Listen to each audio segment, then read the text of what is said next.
Hey guys, welcome back to my channel. This vlog will be a January fitness vlog. It's a documentation of what I do personally and what works for me. So it is really important it is it is really important to find what works for you. So yeah, let's get right into it.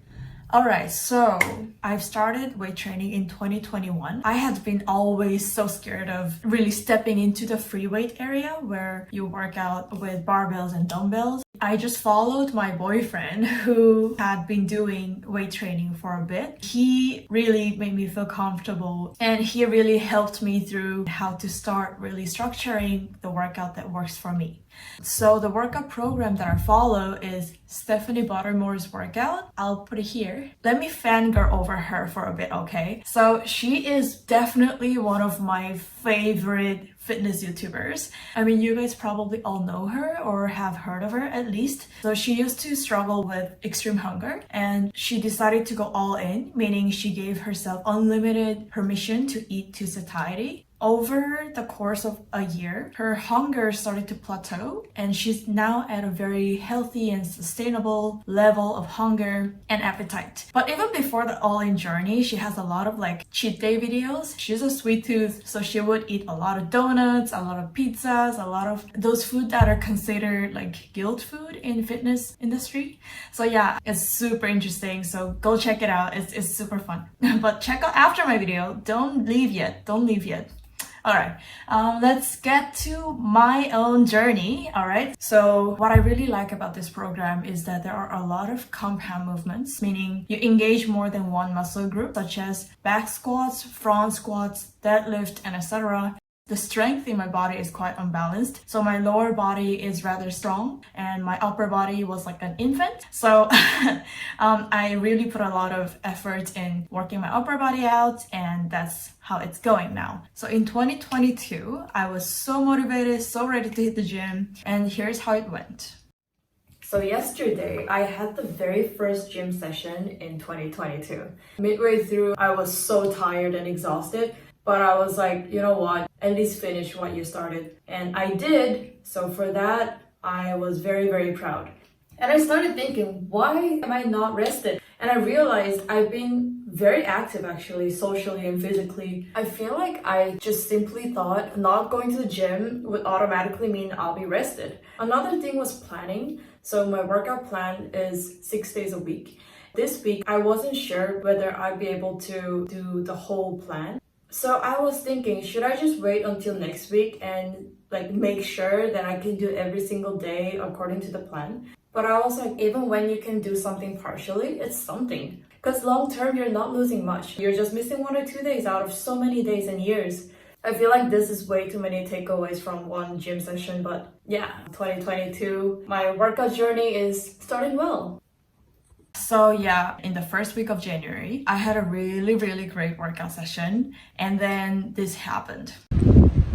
Hey guys, so the Hong Kong government just announced another round of lockdown due to the Omicron cases. So gyms will be closed, meaning the workout plan that I just started is put on hold. I know, it's really demotivating. It's so annoying actually because you had already taken 2 weeks off and you're so ready to go, so ready to rebuild their muscles and strength, make it a plan, make it a routine.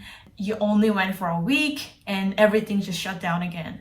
I had to find a way to incorporate other forms of resistance training and cardio in my plan. So I had 3 hikes in January. I would introduce according to the order of difficulty. So the first one was the easiest. I don't remember the name, so I'm gonna pop the name here. So this hike, actually I wouldn't call it a hike. I would call it a trail. It was super easy to walk on, very family friendly. The weather was amazing, so I had a really good time. But I think overall it was way too long and way too flat. Personally, I wouldn't go there alone. But it was a great experience because I went with a friend. The view was amazing. I could see all the big buildings in Hong Kong. We even saw tube wars. I was filming them and my friend was freaking out. Definitely highlight of the hike. Alright, the second hike.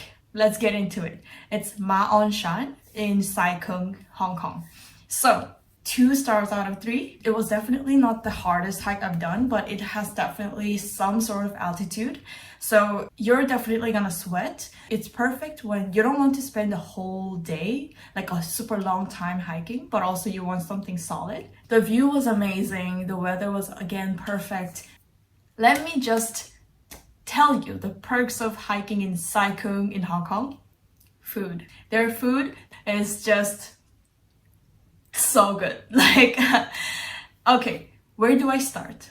So first of all, they have this really great egg tart place, like Portuguese egg tart place. There's always a massive queue to buy the egg tarts whenever they are freshly baked.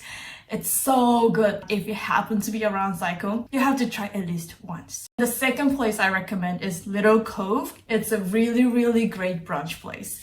Their portions are huge. Their food is great. There is this cacao fruit bowl that's so yum. They don't put any sugar. It's just purely frozen fruits. Oh, there you go. And I also recommend the chicken, sourdough, whatever. It's Mediterranean style of cooking.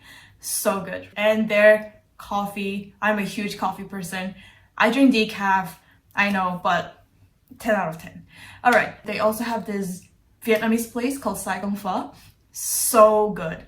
So cheap. Like, not kidding. It's probably hands down one of the cheapest restaurants I've ever eaten, but the quality does not disappoint.